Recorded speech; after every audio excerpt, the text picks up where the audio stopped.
So we had Sam Lucy, who is the Director of Admissions at Cambridge. We had Mark Peel, who's Provost at the University of Leicester. We had Steve Isherwood from the Association of Graduate Recruiters, and we had Suzannah Lipscomb, who's from the New College of the Humanities.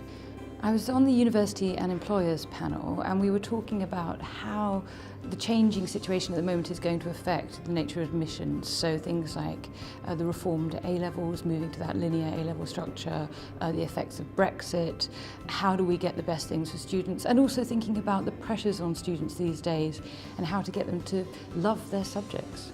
I think one of the things that I hope the whole panel got across was how the nature of transitions from school to university into work is changing. It's in flux. There's market forces, there's globalisation forces, and then of course there's policy issues. So there's a changing landscape out there that people need to be aware of. I think that we're getting increasingly the message from universities that they understand there's a big gap between school and university, perhaps increasingly as the pressure in schools to get grade A levels increases, and as schools get increasingly structured in the sixth form, there's increasingly a gap between that and the kinds of ways of learning in university that both sides need to bridge.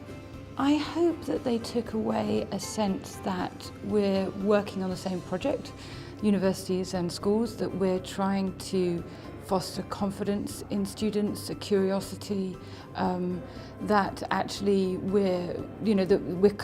should be collaborative in terms of working out the best place for students to go. We're trying to get the best students, the best creative experience for them, and that educational experience and extension from what they do in school.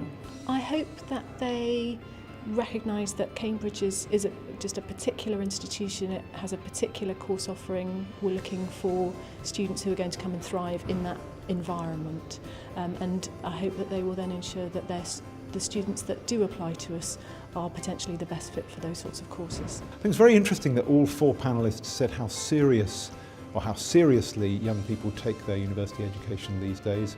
I think we've got a generation which in some ways needs to rediscover the joy of learning and to laugh a bit more, and you can understand a lot of that. We talked a bit about Brexit, and I think one of the things that I certainly took away from the session is that universities are quite concerned about how that will affect them and their futures, perhaps more even than schools.